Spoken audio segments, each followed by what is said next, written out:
At the height of his disgrace during exile, Su Xuanhe became betrothed to me. On her deathbed, his mother feared the pampered young marquis could not survive on his own. Clutching my hand tightly, she begged me to care for him well. I promised, guarding him diligently for 3 long years, until his family's case was overturned and his title restored. Clutching our marriage contract, I returned to the capital with him, awaiting our wedding. Yet I overheard him laughing drunkenly with friends. Brother Su's little fiancé clings to him like glue. He and Miss Shin are star-crossed lovers destined never to wed. Why not scheme to make your little fiancé lose her virtue to me? I'll bring her into my household as a concubine and cherish her dearly. Su Xuanhe froze, then nodded with relief. If you treat her well, I'll agree to your plan. The night wind was biting, and a light drizzle began to fall. Su Xuanhe had gone out drinking. If he caught a chill upon returning, his old ailment might flare up again. My heart filled with worry. Clutching the cloak and the sobering broth, I rushed out into the rain, umbrella held high. The wet ground made the path treacherous, and I stumbled along until I finally reached the tavern. Soaked to the skin, I looked a sorry sight. Fortunately, the cloak had been kept safe in my embrace, still dry and warm, and the sobering broth remained tepid. Earlier, Su Xuanhe had scolded me for my coarse manners, claiming I'd embarrassed him. Now, standing outside the private room, I hesitated, unable to bring myself to knock. Just as I wavered, playful banter drifted out from within. Brother Su, it's getting late. I fear your little fiancé will come looking for you again. Why bring her up now? Su Xuanhe's cool voice carried a hint of impatience, making him seem even more irritating. I know what troubles you, Brother Su. Bound by this betrothal, you and the daughter of Minister Shin may never become lovers. The voices inside teased, then suddenly lowered. I have a plan. It will free you from this marriage without tarnishing your reputation for breaking a promise. What is it? In 3 days, there's a poetry gathering by the lake. Bring your little fiancé along. Find a moment when no one's watching and push her into the water. I'll be waiting nearby to rescue her. First, I'll have saved her life. Second, she'll be soaked. No man can touch a woman in such a state. She'll have no choice but to marry me. Nonsense. How could that be? Su Xuanhe refused without a second thought. Before I could breathe a sigh of relief outside the door, his accusatory voice pierced the air. You're already married. How could you possibly wed Yunji? You know my wife, a year-round invalid, bedridden with illness. Mother always arranges for me to have several concubines. Miss Yunji comes from the countryside. She's hardly suitable as a proper wife. But her delicate, timid demeanor and gentle, compliant nature suit me perfectly. If Brother Su would part with her, I promise to treat Miss Yunji with respect. She won't be a concubine, she'll enter our home as a legitimate wife. After these words, the room fell silent. I couldn't resist edging closer to the door, my hands trembling uncontrollably. My heart pounded wildly. Su Xuanhe and I had known each other for years. Our marriage had been personally arranged by Lady Su before her passing. Back then, his eyes reddened as he held me tightly, whispering softly, Yunji, from this day forward, you are the only one for me. Even after his family's case was overturned and their noble title restored. Even after returning to the capital, where he grew increasingly distant, no longer holding my hand as we strolled through the market, feeding the cat, or weaving grass locusts together. I remained filled with joy, waiting for him to marry me. It felt like an eternity, yet also like a mere moment. Before Su Xuanhe's voice broke the silence, a hint of anticipation lingered in his tone. Will you truly take good care of her? Yunji has a gentle nature. When wronged, she only grieves in secret. Absolutely. Rest assured. Brother Su. Very well. Su Xuanhe spoke with a palpable sense of relief. 3 days later, I took her to the poetry gathering by the lake. The rain fell relentlessly. Walking alone on the pitch-black road, I gradually lost my way. The capital was so vast that I always ventured out with extreme caution. I dreaded getting lost and troubling Su Xuanhe, fearing his impatient scolding for being clumsy. After walking for what felt like an eternity, my umbrella broke, and my clothes were soaked through. Then, faint flickering lights appeared at the street corner, calling my name. It was the Su household's people searching for me. Yet, staring at those figures, I couldn't bring myself to take a step forward. What are you doing out here? Suddenly, an arm pulled me back firmly. Su Xuanhe had arrived. His clothes were slightly disheveled, carrying a faint scent of wine. As he frowned at me, "Why were you wandering alone in the middle of the night? Trying to cause trouble for me?" I lowered my head, silently hugging the damp cloak in my arms. It started raining. I wanted to bring you clothes, but I got lost in the dark. His gaze softened slightly. I told you before, I have servants to attend to me now. You needn't worry. He reached out again. Hurry back. Have a doctor examine you. Don't catch a chill. Staring at his hand, smooth and white as jade, a thought unexpectedly surfaced in my mind. He must be worried I'll catch a cold and miss the poetry gathering in 3 days. What are you dawdling for? Seeing me frozen in place, he impatiently took my hand and cupped it in his palm. In the hazy drizzle, Su Xuanhe held the umbrella mostly over my head, leaving his own side half-soaked. Water droplets streamed down the strands of hair at his temples, like sparkling stars in the sky. I recall years ago, when I went to gather herbs for Mrs. Su and was trapped on the mountain by a downpour. It was Su Xuanhe who braved the storm to find me. Seeing him covered in mud and rainwater, my heart ached for him. I told him he needn't come looking for me again. I knew these mountains well and would return once the rain ceased. Back then, he'd clasped my hand just as tightly, stubbornly shaking his head. "Yunji," he'd said, "you fill my mind completely. If I couldn't find you, I'd go mad." My heart stirred suddenly, without reason. Perhaps what he said in the tavern earlier was just drunken rambling. How could Su Xuanhe, the man who claimed he'd go mad without me, ever give me away as another's concubine? My heart gradually settled. I clasped his hand back and whispered, "It's my fault. I'll be more careful when I go out. I won't cause you trouble anymore." "Good to know." His tone remained cold, yet his brows softened and the corners of his mouth lifted slightly. Back at the Marquis's residence, we summoned a physician. I was fine, but he began coughing, fearing his old ailment had resurfaced. I hastily retrieved the medicine pills I'd prepared long ago. I then loosened his hair and carefully dried it with a handkerchief. His hair was thick and jet black, flowing like a waterfall, more beautiful than that of any ordinary woman. As I was drying it, he suddenly reached out and grasped my wrist. His gaze reflected the flickering candlelight, filled with emotions I couldn't decipher. "Yunji, since arriving in the capital, you've never ventured out to enjoy the sights, have you? In a few days, there will be a poetry gathering by Tay Lake. I'll take you along." A poetry gathering by the lake. My hand trembled violently, and I froze in place. He smiled gently, his features as beautiful as a painting. "What?" Stunned with joy? Snapping back to reality, I quickly lowered my head and stammered, "I don't know how to compose poetry.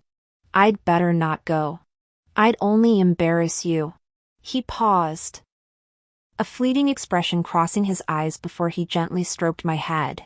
"With me here, you have nothing to fear. I will protect Yunji." 3 days passed in a flash. On the day of the poetry gathering, Su Xuanhe led me out, meticulously dressed. Upon reaching the lakeside, he took my hand as we stepped from the carriage, instantly drawing everyone's gaze. Curiosity, scrutiny, disdain, contempt. Some laughed loudly. Xuanhe, after all this time back in the capital, you've finally brought out your country bumpkin fiancé. We thought she'd be some uncouth country girl, but she's actually a delicate little beauty. Amidst the mocking laughter, a cold snort suddenly cut through the air. A young lady seated in the center, radiating an air of noble refinement, rose abruptly and strode swiftly from the gathering. Those present froze in surprise before bursting into schadenfreude-filled laughter. Once upon a time, Xuanhe and Minister Shin's daughter were the envy of the entire capital as a couple. Who would have thought you'd arrange a marriage in your time of misfortune? Betraying Miss Shin's deep affection? Su Xuanhe stared blankly at Miss Shin's receding figure. After a long moment, he turned to me with a forced smile. It's too noisy here. Let's find a quieter place to stroll. He led me around the lakeside for a while until we came upon an empty pavilion built by the water. Come. Let's sit there for a bit. Wait. I grabbed his sleeve, gathered my courage, and looked straight into his eyes. Xuanhe, I didn't know you had a beloved woman in the capital when we were betrothed. If you don't wish to marry me, you can go to the magistrate's office and annul the marriage contract. He listened, lowering his gaze, his curved lashes fluttering. When he looked at me again, he smiled. You're imagining things. When did I ever say I didn't want to marry you? With that, he pulled me into the pavilion without another word. We sat for a moment before a crowd burst in, laughing loudly as they demanded to drink with Su Xuanhe. When he refused, they dragged him roughly. In the chaos, someone shoved me hard. My footing slipped, and I fell straight into the water. Yunji! Yunji! Amid Su Xuanhe's frantic cries, a man called out loudly, Brother Su. Don't panic. I'll save Miss Yunji. With that, someone leaped into the water. Holding my breath, I swam with all my might toward the distant shore. Su Xuanhe didn't know that my family had been fishermen. I grew up by the river and was an excellent swimmer. After my parents passed away, we moved to the town, where I made a living gathering herbs. Today, I wrapped the prepared silver notes tightly in oilcloth and tucked them close to my body. If all remained peaceful, I would dismiss it as drunken ramblings and marry him with peace of mind. If he truly pushed me into the water, I would seize the chance to flee. From then on, we would be worlds apart, never to meet again. Swimming far away, I sought a deserted spot to come ashore.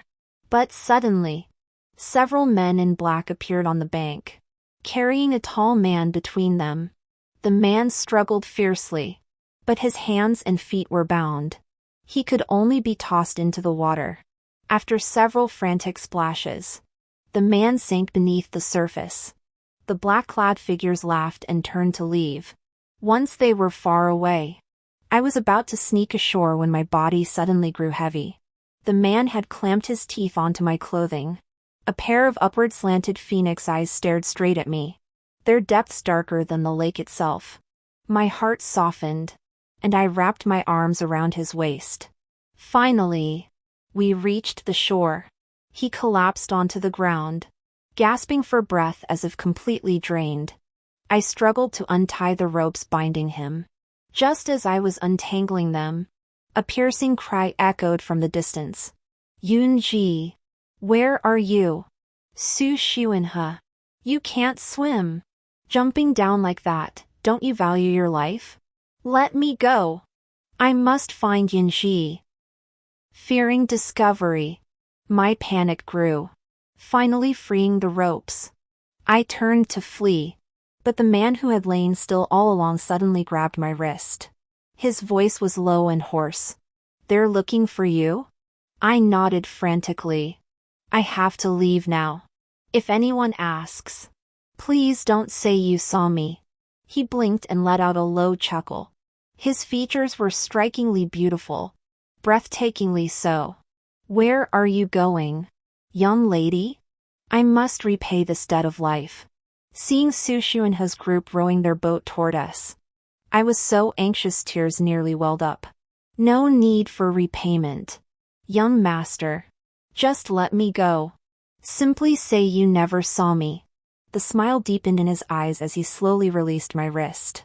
I scrambled to my feet and ran without looking back. Yesterday, I buried a cloak beneath a locust tree by the lake and booked a room at the inn in advance. I dug up the cloak, wrapped my drenched body from head to toe, and hurried to the inn. After a hot bath, during dinner, I overheard whispers. Something happened at Tay Lake today? Even the prefect of the capital was summoned. So many people searching the lake, looking for a drowned girl. Wonder whose daughter it is, to warrant such a commotion. I kept my head down and ate in silence. I couldn't fathom why Su Xuanhe still went to such lengths to find me. If I were dead, he could marry the Shin family's daughter without a second thought. After sleeping at the inn overnight, I set out to leave the city at dawn. I had it all figured out. I knew how to fish, recognized medicinal herbs, and had silver to my name. No matter where I went, I could make a decent life for myself. As I reached the city gate, the guards were about to let me pass when a cold, icy female voice rang out from behind me. Seize her! The words had barely left her lips when several men rushed forward, forcing me to the ground. A pair of embroidered shoes adorned with pearls slowly approached before my eyes. No wonder the entire capital's constables searched all night. No sign of life. No trace of a body. You wicked girl. Your schemes are truly vicious. First, you faked your death to hide, driving Xuanhe to despair. Then reappear after some time, with Xuanhe finding you again after losing you. He'll surely cherish you beyond measure and willingly marry you. Had I not sensed something amiss and stationed myself at the city gate early, you vile creature would have succeeded. Staring at this woman, beautiful beyond compare yet with a chilling expression, it took me a long moment to recall her as Shinwan, the granddaughter of Grand Secretary Shin I met at yesterday's poetry gathering. I quickly shook my head with a smile. Miss Shin, you misunderstand. Once I leave the city today, I will never return. May you and young Master Su enjoy a century of blissful union, growing old together. She arched an eyebrow with utter disdain. While the Su family was in exile, you forced Xuanhe into an engagement. Once he regained his title and returned to the capital, you should have known better, scrambling away on your own. But no, you clung to Xuanhe like a dog's plaster. Since you're so eager to stay in the capital, I've found you a perfect place. With that, she waved her sleeve. Those nearby immediately gagged me, bound me, and shoved me into a carriage. Lately, several more concubines have died in my cousin's quarters. In a few days, I'll send you there.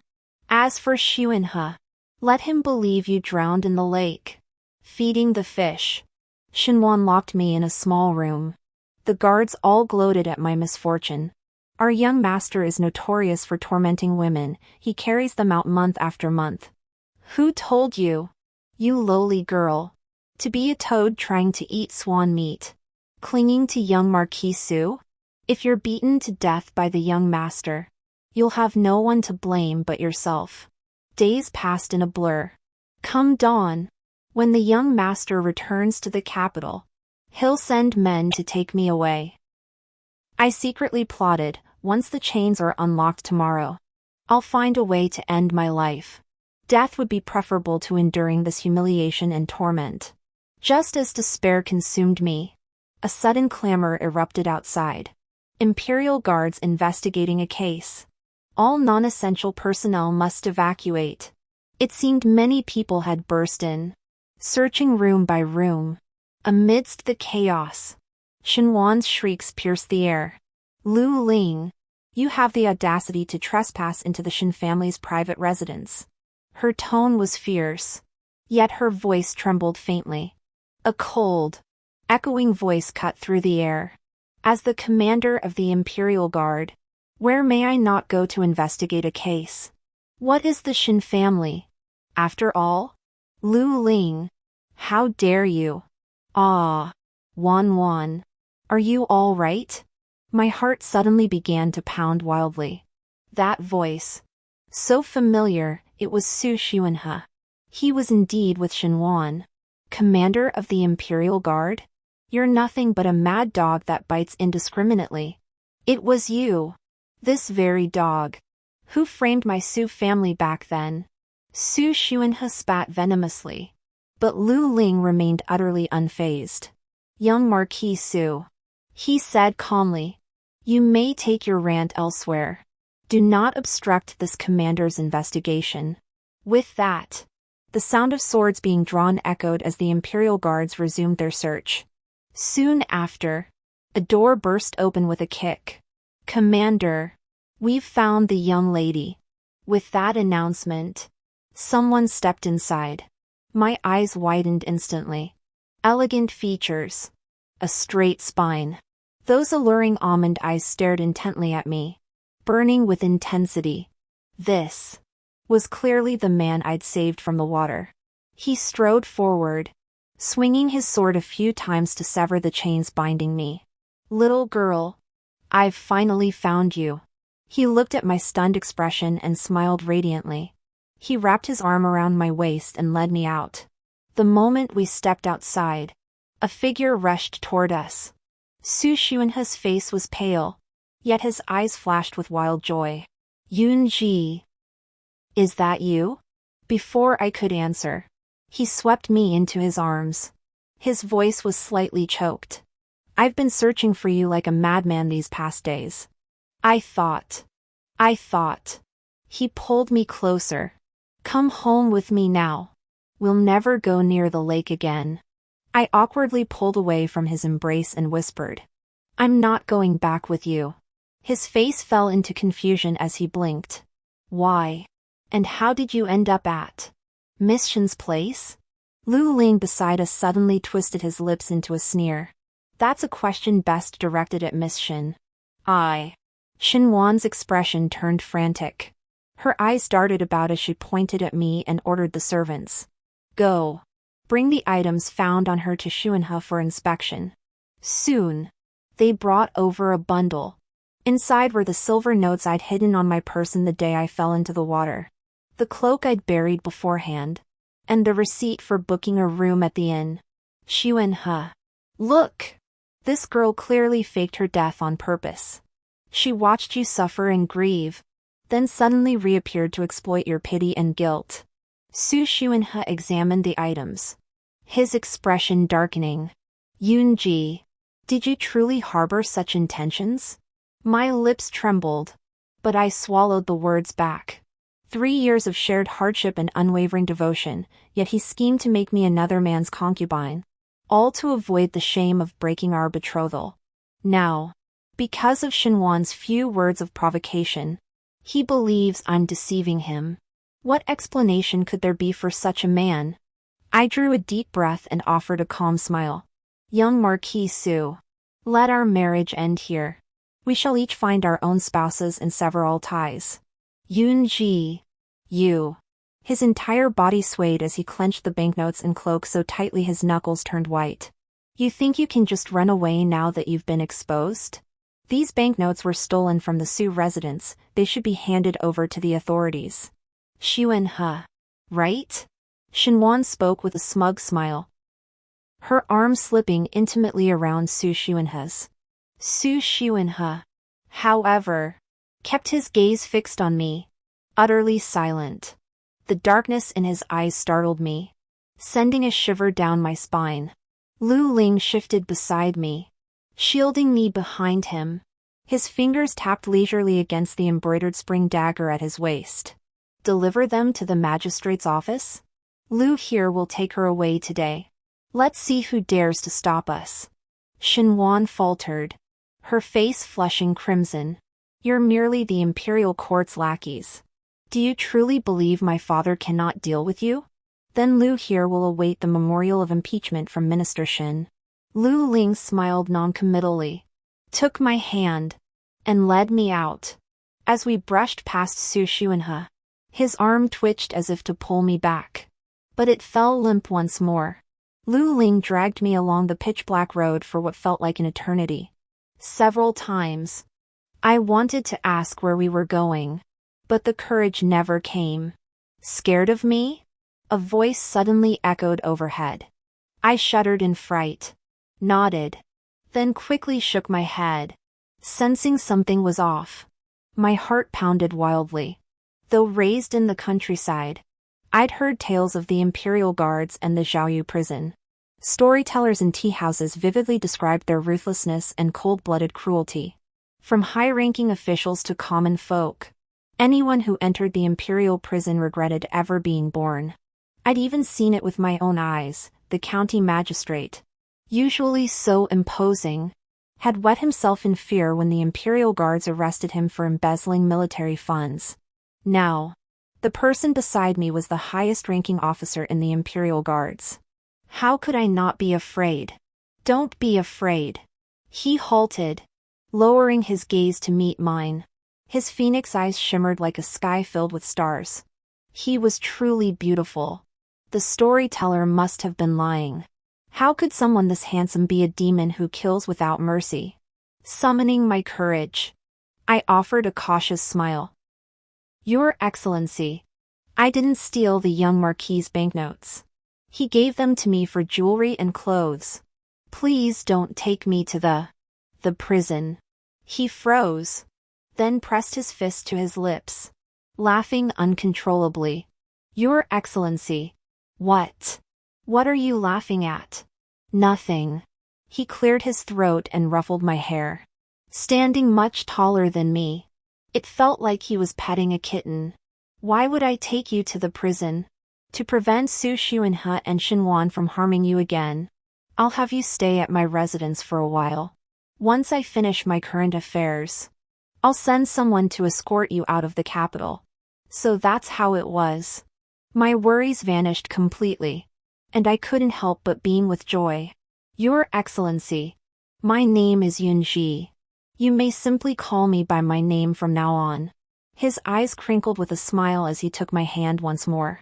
I know that. Of course. Lu Ling brought me back to his home. His residence was vast yet empty, with only a few servants tending to the cleaning. The old steward, Fu Bo, hurried over. Upon seeing me, his mouth gaped wide enough to swallow a whole egg. Prepare the south wing with the pear blossom courtyard. Treat this young lady well. I have matters to attend to and must depart. After Lu Ling left, Fu Bo recovered his composure and summoned the entire household to meticulously tidy the courtyard. Beaming with delight, he circled me, asking endless questions. How old am I? Where am I from? Who else is in my family? What do I like to eat and use in daily life? Finally, he sighed with emotion. I watched the young master grow up. Yet this is the first time I've seen him with a young lady. Miss Yunji, consider this your home from now on. Whatever you need, just ask. I felt terribly embarrassed and thanked him repeatedly. Later, overcome by exhaustion, I couldn't help but yawn. Fu Bo immediately dismissed everyone. Hurry along. Don't disturb Miss Yunji's rest. I stayed at Lu Ling's residence, yet scarcely saw him. He was perpetually occupied, leaving early and returning late each day. Only small trinkets would occasionally appear in my courtyard. A parrot that mimicked speech, a spinning glass lamp, lifelike clay figurines. Fu Bo explained they were all brought back by Lu Ling. Overwhelmed by the kindness, I hastily replied, Please convey my gratitude to Lord Lu. Since reciprocity is customary. Fu Bo continued with a broad smile. Might Miss Yunji consider giving the young master a token? Nothing costly is needed, a gesture of goodwill will suffice. This left me stumped. Lu Ling lacked nothing in clothing or daily necessities. What could I possibly give? After much deliberation, I decided to make a medicine pouch filled with calming herbs. With his hectic schedule, it would surely come in handy. The pouch was finished quickly, and I showed it to Fu Bo. He grinned from ear to ear, as if the gift were meant for him. Several days later, at dusk, Fu Bo knocked on my door. This old servant must deliver something to the young master. Miss Yunji, why not bring the pouch and come along? Then, without waiting for a reply, he pulled me away. He led me to the imposing gates of a government office. No sooner had he knocked and presented the Lu family's pass than his face twisted in sudden pain. Ouch! That cold tea last night, my stomach's killing me. This old servant must find a privy. Miss Yunji, please deliver this to the young master. But before I could finish, he vanished in a flash.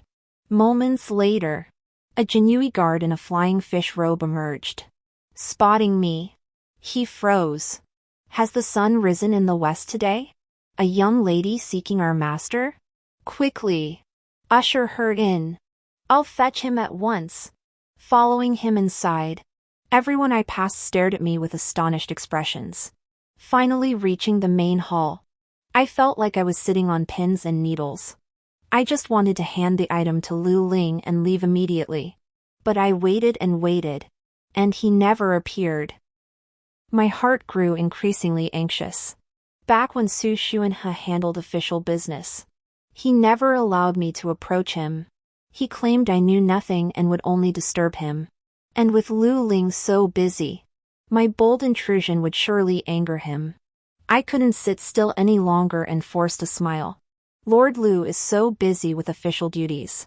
I shan't disturb him further. I'll take my leave. Don't go! The Jinyiwei officer shoved me back into the chair. Miss, wait a moment. I'll go urge the lord. He turned and entered the inner hall, but soon came running out. His face looked like he'd seen a ghost as he bellowed. Guys, you know what our lord is doing right now? A crowd gathered, guessing everything from interrogations to torture, reviewing case files to drafting memorials. Finally, someone snapped impatiently, "Stop teasing us. What is he doing? The lord is bathing in his chambers." What? At this, everyone stared wide-eyed as if they'd seen a ghost. Then one man pointed at me and burst out laughing. The master must be afraid his blood-soaked scent would frighten this young lady. Ah, I see. Ha ha ha. Everyone laughed, their eyes turning even more curious as they looked at me. My face flushed crimson, and just as I was at a loss, a cold voice came from behind me. Is the Northern Command so idle now? Have all the cases been solved? The laughter abruptly ceased. The Imperial Guards all trembled, lowering their heads. Lu Ling's gaze swept indifferently over them as his thin lips parted. Today is the Festival of Skills. I permit you to leave your posts early. After a moment of silence, cheers erupted. Everyone beamed with joy, busily gathering their things to head home. Someone even winked at me. Miss, do come visit us more often. Soon, everyone had dispersed. In the vast hall, only Lu Ling and I remained. Yet I felt even more nervous than before. The medicine pouch in my hand was already damp with sweat from my grip, and I couldn't bring myself to hand it over. Lu Ling slowly approached. He took the pouch from my hand and held it to his nose. It contains calming ingredients like Polygonum multiflorum vine, lily, and poria. Very good. Let me put it on for you. With that, he walked in front of me and spread his arms wide. His natural, effortless manner left me unsure how to refuse. I could only lower my head and accept the pouch. Now so close, I caught the faint scent of soapberry lingering on his skin. When my fingers brushed his straight waist, an image suddenly flashed through my mind, that day in the water. My arms wrapped around his waist as I helped him ashore. My heart pounded like thunder. fumbling to tie the pouch. I quickly stepped back. He smiled, radiant as a jade tree adorned with orchids. Tonight's night market is bustling. I'll take you to explore. After half a year in the capital, I've only now learned about these nightly markets. The streets are teeming with people. A lively scene. Another wave of pedestrians surged forward. Lu Ling naturally took my hand, cupping it in his palm. As we walked, I suddenly spotted a kite hanging at a stall. It resembled the one Mother had made for me when I was little. She said it was a style unique to her hometown. Do you like it? I only glanced at it twice before Lu Ling noticed and handed the stall owner a silver coin. 10 arrows first. It turned out the kite was the prize for the arrow-throwing game. Arrow-throwing was a game I'd only learned about after arriving in the capital. Earlier, when Su Xuanhe and the other young nobles and ladies played, he'd taught me too. I took a few shots, but missed every time. The crowd around me burst into laughter. Su Xuanhe's face darkened. With an impatient wave of his hand, he shooed me away. Today, as expected, all 10 arrows missed their mark. That familiar sting of humiliation from being mocked surged back. I fought back tears, nervously glancing at Lu Ling, who had stood silently by the whole time. I am sorry. I'm so clumsy. His expression remained serene, his gaze rippling like a lake stirred by a breeze. Where are you clumsy? I'll teach you. He bent down, drawing me into his embrace. His tall frame enveloped me completely. He took my right hand, grasped an arrow, and flicked it lightly. Traced a beautiful arc. The arrow landed in the pot. 10 arrows in a row, each landing with perfect accuracy. The stall owner stared in astonishment, taking a moment before finally retrieving the kite. I took it, but before I could feel pleased, a cold laugh echoed. Xuanhe. Look, this girl truly is fickle. She was clinging to you relentlessly, and now she's throwing herself into another's arms. Not far away, 2 figures stood in the lamplight. Both were dressed in luxurious attire, their features striking, truly a perfect pair. Xinwan smiled at me, her eyes brimming with undisguised contempt. Beside her, Su Xuanhe's face was as still as water. His gaze fixed on me without blinking, his eyes darker than the night itself. Lu Ling swiftly pulled me behind him, then flashed a mocking smile. Shindu serves in the imperial court, spouting nothing but propriety and morality. How did he raise a daughter whose mind is filled with nothing but the filthy deeds of thieves and prostitutes? Xinwan's face flushed crimson. After stammering for a moment, she spat out, "You're nothing but a mad dog. A dog's mouth can't spit out ivory." Lu Ling's expression grew even more contemptuous. He took my hand and walked away. Yun Ji, Su Xuanhe, who had remained silent, suddenly raised his hand to stop me. You really intend to be with him? I smiled politely. Yun Ji's affairs have nothing to do with the young marquis. Nothing to do? His gaze grew dark as he spoke slowly, enunciating each word. When Wanwan said your heart had changed, I refused to believe it. Only today do I see how truly heartless and ungrateful you are. Heartless and ungrateful. My hand inside my sleeve clenched into a fist. I lifted my head, meeting his gaze directly. Then, to avoid the shame of breaking off an engagement, you schemed to push me into the water, ruined my reputation, and forced me into being someone's concubine. How deeply loyal and honorable of you. He froze, panic flooding his eyes. His lips trembled, his voice breaking. Yun Ji. I lowered my head and tugged at Lu Ling's sleeve. Your Excellency. Let's go. On the way back, Lu Ling said nothing more. The moonlight was cool as water, stretching our shadows long and tangled, indistinguishable from one another. After much hesitation, I finally couldn't hold back. Lord Lu, when might you be able to send me? But before I could finish, Lu Ling's expression hardened. He yanked me backward abruptly. Simultaneously, a cold gleam flashed past our side. Over a dozen black-clad figures closed in silently. Lu Ling, you got lucky last time. Tonight is your death day. The group shouted, drawing their blades and lunging forward. Lu Ling shoved me into a corner before engaging them in combat. Swords flashed and blades whirled in a whirlwind of steel. I huddled motionless against the wall, holding my breath to avoid distracting Lu Ling. Though outnumbered, the assassins gradually faltered, falling dead or wounded. Then, one of them signaled to his comrades and swung at Lu Ling.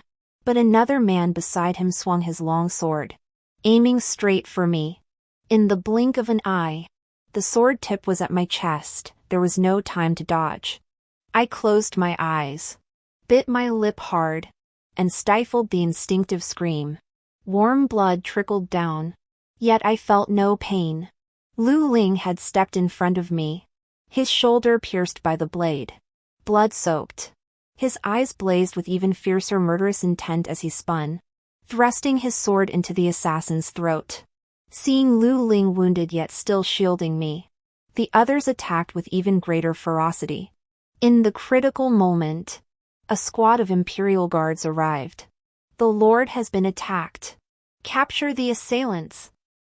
Lu Ling's expression remained unchanged as he calmly ordered, take them alive. The black-clad men were quickly overwhelmed and led away. Only after watching them disappear into the distance did Lu Ling turn to me, his gaze gentle and serene. Don't be afraid. I'll send someone to escort you home.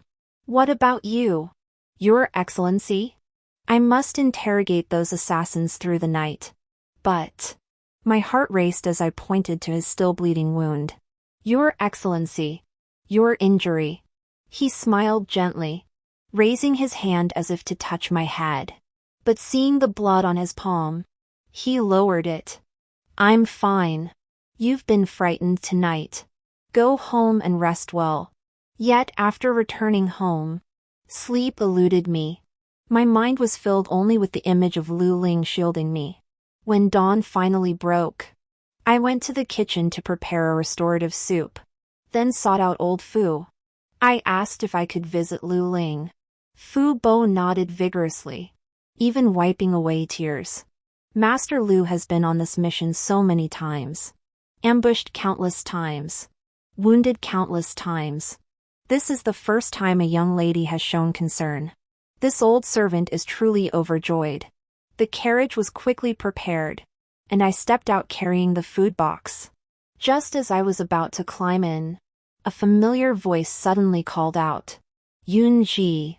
Su Xuanhe emerged from around the corner, scanning me from head to toe with eyes brimming with joy.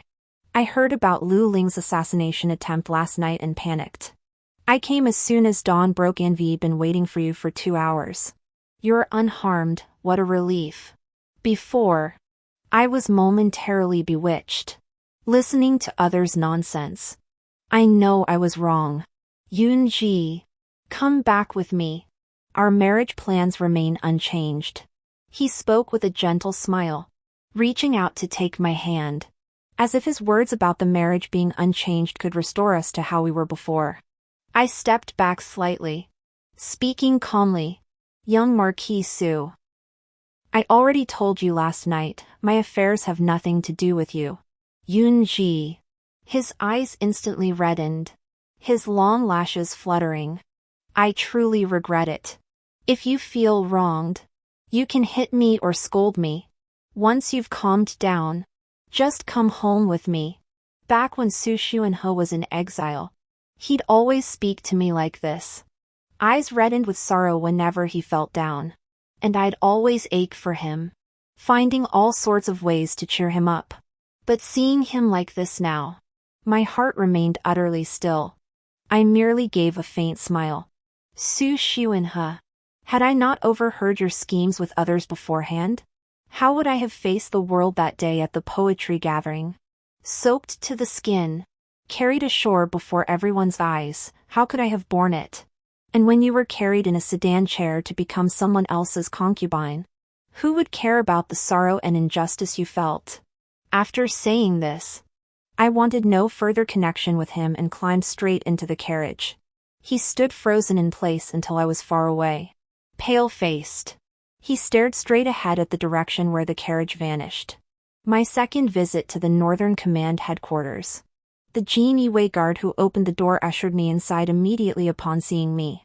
You've come at just the right moment. Young lady. The commander interrogated him all night and is resting now. Having his bandages changed. We walked to the inner chamber and pushed open the door. Lu Ling sat bare-chested at the table, applying medicine to the wound on his shoulder. Seeing me enter, his expression remained impassive. Why are you here? I hastily raised the food box in my hands. Sir, I used to make a living gathering herbs and know some medical principles. This is a restorative decoction I prepared to replenish qi and blood. His gaze settled quietly on the food box before he nodded. I placed the box on the table and turned to leave. Wait. He called me back. Since you understand medicine, could you bandage the wound? I nodded quickly. Yes. He casually handed me the medicine bottle. Then I'll trouble you. I took it silently, examining his shoulder with utmost care. The wound ran deep. Flesh torn and bloodied, a clear sign of the assassin's brutal force. Had that blade struck my chest, I'd surely be dead. Beyond this wound, his body bore countless scars, large and small. Against his pale skin, they were strikingly jarring. I recalled Uncle Fu's words, how many times he'd been ambushed, how many wounds he'd endured, and my heart tightened. Your Excellency, does it hurt? He gave a soft chuckle, offering no reply. I instantly felt foolish for asking such a question, my face flushing crimson. I dared not speak again. Once the wound was bandaged, he dressed and slowly finished the medicinal broth I'd brought. Not wanting to disturb him further, I gathered my things to leave. Yunji. He suddenly grasped my wrist. His tone level. In 2 days, I'll send someone to escort you out of the capital. All these days, I'd been counting down the time until I could leave. Yet hearing him say this now, my heart suddenly ached unbearably. He must think I'm a burden. Had I not been there last night, he could have easily dealt with those assassins and wouldn't have been injured at all. I fought back the lump in my throat and nodded. I'm sorry, Your Excellency. I've caused you trouble. What's wrong? His long eyebrows furrowed as he lifted my chin. His gaze darkened sharply when he saw the tears on my face. Why are you crying? Embarrassed. I tried to turn my head away, but he held my chin firmly in place. In the standoff, I quickly lost my footing. It's all Yunji's fault. He caused you such serious injury. You resent him, don't you? That's why you want to send Yunji away, right? He paused slightly, then curved his lips into a smile. His fingers, calloused from labor, wiped away my tears. Those men came to kill me. Last night, I was the one who dragged you into danger. I was worried you'd resent me and never speak to me again. So that's what it was. I blinked through my tear-filled eyes and shook my head. You risked your life to save me. I'm overwhelmed with gratitude. How could I ever resent you? The smile in his eyes deepened. He cupped my head and pulled me into his embrace. With the new emperor ascending, he seeks to suppress the powerful. I am but the blade in his hand. Over the years, I've offended countless people. Countless within the court wish me dead. I harbored selfish hopes of keeping you by my side longer, never imagining I'd drag you into this. Leave in a couple of days. Flee the capital's intrigues and live in peace. His voice was soft and gentle, filled with soothing reassurance. Yet my heart ached even more, and tears streamed down my face uncontrollably. He comforted me for a long while, until someone knocked on the door. Your Excellency, the prefect of the capital has arrived and requests an audience. Understood. Lu Ling responded, patting my back gently once more. These next 2 days, if there's anything you desire, just tell Fu Bo. Have him prepare it for you. I'll be busy and won't be able to see you off. After learning of my departure, Fu Bo sighed repeatedly. What kind of life has the young master endured these years? Finally meeting a girl like Jinyiwei, so understanding, gentle, and considerate, and now he must send her away. Despite his complaints, he promptly set about handling the tasks Lu Ling had assigned. 2 days passed in the blink of an eye. Early that morning, a squad of guards arrived at the gate to escort me away. The carriage rolled slowly toward the city gate. I opened the window one last time to look out, but still saw no sign of Lu Ling. He really hadn't found time to see me off. I couldn't quite place the feeling. Was it sadness, bitterness, or reluctance? The wheels rolled on, slowly, steadily, growing fainter and fainter. Only when the carriage vanished from sight did Fu Bo, panting heavily, climb up to the city wall. He sighed, gazing at the tall, graceful figure standing there. If you were so reluctant to part, young master, why not keep Miss Jinyiwei here? This old servant could see she didn't want to leave either. Lu Ling lowered his eyes and smiled, his expression tinged with an indescribable melancholy. I chose this path of living on the edge myself. How could I drag her into it, sharing my fears? Living day to day without certainty? We traveled for several days straight. That evening, they stopped at an inn as usual. During supper, several men entered, hurrying as if racing against time. They ordered food and ate quickly. But from the moment they entered, I sensed something off. A faint scent of blood mingled with incense lingered on them. This scent, I had smelled it on those black-clad men the night Lu Ling was attacked. My sense of smell has been sharper than most since childhood. It was precisely because of this that, after my parents passed away, a physician was willing to take me in and teach me to identify medicinal herbs. I rose silently and sought out the leader of the guards escorting me. Telling him about this, he grew alert too, instructing me to lock my door at night and not come out no matter what sounds I heard. As night fell, I hid inside my room. Faint sounds of fighting drifted in from outside. Soon after, someone knocked on the door. Miss Jinyiwei, those men have confessed. Something major is about to happen in the capital. The magistrate is in danger. What danger? I rushed to open the door. Hurry back and inform Lord Lu. This. The guard captain hesitated. If we escort these prisoners back to the capital, we'll have few men left to protect you. The journey has been safe thus far. I'll be fine. Time is critical. You must return at once. The guard captain pondered for a moment longer before nodding. Then I'll take several men back tonight.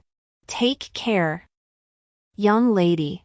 After dawn, we resumed our journey as usual. Yet my mind was constantly preoccupied with Lord Lu Ling's safety, leaving me unable to eat or sleep properly. Night fell again. Lying in the inn bed, I tossed and turned restlessly. Suddenly, a peculiar fragrance wafted through the air. Who was it? I rose to investigate. But before I could reach the doorway, darkness engulfed me, and I lost all awareness. I had no idea how long I'd been unconscious.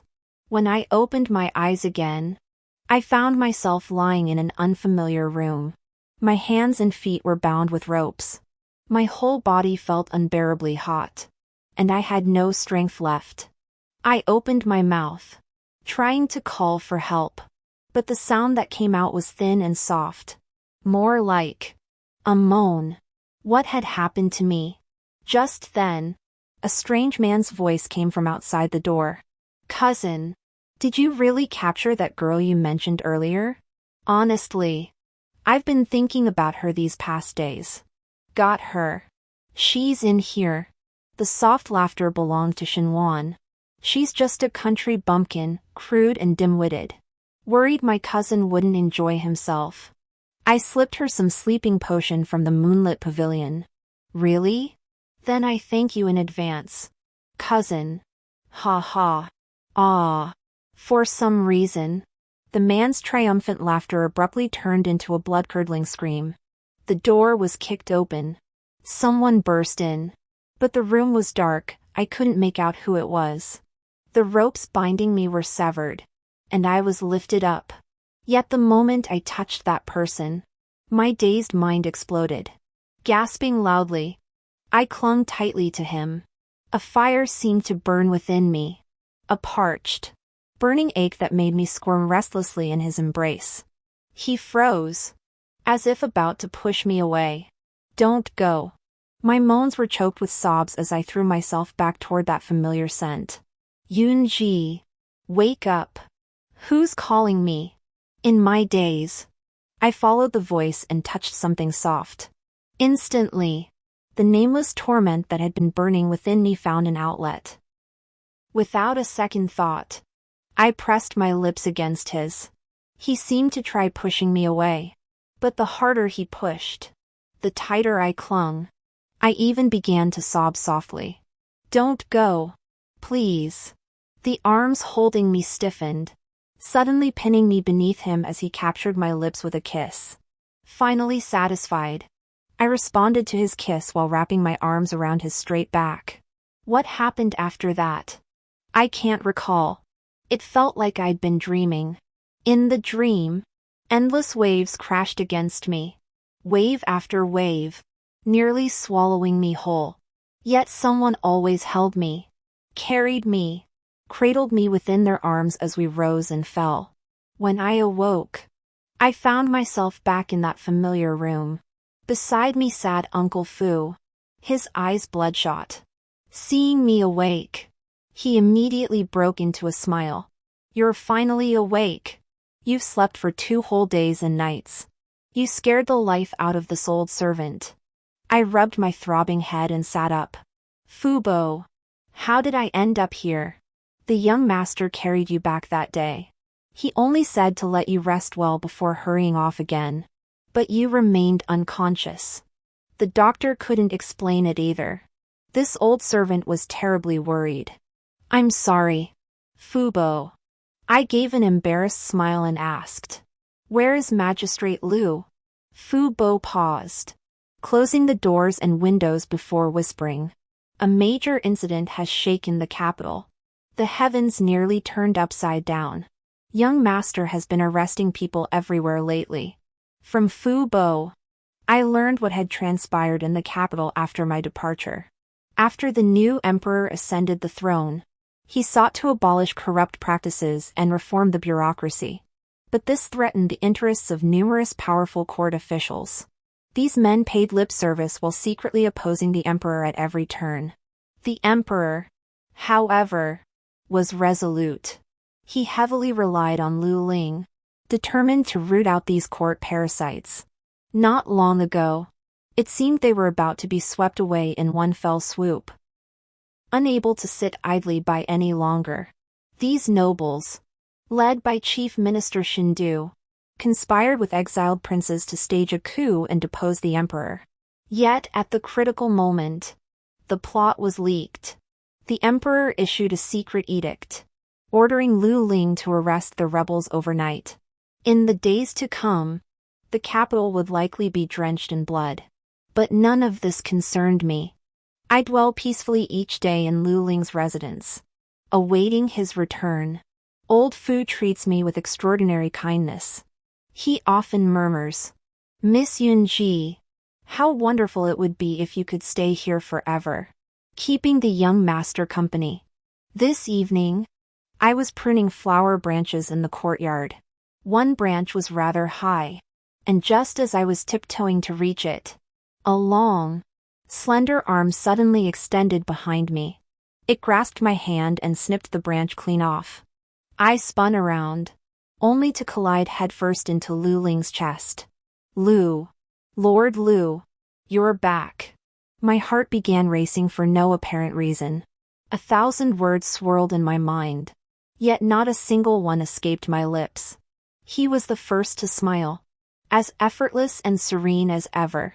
I'm sorry you've had to stay here again for a while. Now that matters are settled, I'll arrange for someone to escort you out. His voice was calm and low, yet it felt like a bucket of cold water dumped over my head. I stood frozen for a moment, then lowered my head in flustered confusion. I fought desperately to hold back the tears welling in my eyes. Thank you, Lord Lu. Deep into the night, the lamp in Lu Ling's study still burned. Sitting in the courtyard, I gazed at that light, my heart torn with conflict. Some things, if not spoken to him in person, would surely haunt me for a lifetime. But his distant, detached manner left me utterly without the courage to speak. So late, and Miss Yunji still hasn't retired? Old Fu had appeared without my noticing. He pointed toward Lu Ling's study, his face radiant with kind, gentle humor. Miss Yunji, are you reluctant to leave? Caught off guard, my face flushed instantly, and I quickly lowered my gaze. If you don't want to go, just tell the young master. But Lord Lu, he, afraid of the young master? Fubo stepped closer, shaking the bottle in his hand. A little courage after a drink. Miss Yunji, have some wine, and you won't be afraid. No, I can't. I don't know how. Just as I was about to refuse, a thought struck me. If I missed this chance, I might never get another opportunity to reveal my feelings to Lu Ling. Better to drink and go find him. If he refuses, I'll just say it was drunken rambling. I took the bottle and gulped down several mouthfuls. After a dizzying whirl, I pushed open the door to Lu Ling's study. He was reading by lamplight and looked surprised to see me. So late. Is something wrong? I took a deep breath and declared loudly. Can't I just come see you at night without a reason? He paused, then rose and walked over, his warm palm touching my forehead. Why are you so flushed? Have you been drinking? I suddenly grabbed his hand, clutching it tightly in mine. Lu Ling, I need to talk to you. His eyes flickered, and a faint smile curved his lips. What is it? I don't want to leave. Can I stay? After saying that, I tilted my head back and stared straight at him. The light in his eyes flickered, filled with emotions I couldn't decipher. Finally, he sighed softly. Sweetheart, you should still leave the capital. I refused to leave, overcome with grief and fury. I shoved him hard against the wall. Then I pressed forward, trapping him between my arms. I won't go. Lu Ling, I won't go. His entire body tensed. His Adam's apple bobbed. Yunji, step back. But I leaned in even closer. Promise you won't send me away, and I'll let you go. Be good. Yunji. His voice was hoarse, his long lashes trembling slightly as they lowered. His chest rose and fell, as if struggling to suppress something. A sudden realization struck me, and I blurted out, was it you that night? His gaze darkened abruptly. He pressed his lips together, saying nothing. I know it was you. Lu Ling, do you hate me that much? You helped me break the love potion spell, yet never mentioned it. Did you listen to others? Afraid I'd cling to you like I did to Su Xuanhe. My lips were suddenly silenced. Lu Ling wrapped his arms around my waist, spun me around, and pinned me against the wall. Yunji, I'm afraid. Afraid of what? I'm afraid you'll follow me and be dragged onto that path filled with danger and bloodshed. I know. Precisely because that path is dangerous. I want to stay by your side even more. If I leave, that's what I'll regret for the rest of my life. Yunji. His voice suddenly choked up. He lifted me up, kissing me with increasing tenderness and passion. Don't send me away. Okay? Okay. The next morning, I awoke in Lu Ling's embrace. His long fingers twirled through my scattered hair. His eyes reflecting light. Gentle as water. Yunji. Tomorrow I'll arrange for a tailor to come and make your wedding gown. A wedding gown. Tears spilled from my eyes, burying my face in his neck. I nodded firmly. 3 days later. There's a poetry gathering by the lake. I'll bring my little fiancé along. When the moment is right, I'll push her into the water. I'll be waiting nearby to rescue her. First, I'll have saved her life. Second, being drenched means we can't remain strangers. She'll have no choice but to marry me. Uncle Fu bustled about, grinning from ear to ear. That day, Lu Ling returned, his expression hesitant. I hurried to ask, "What's wrong? Has something happened?" Today is Su Xuanhe's departure from the capital. He begged to see you.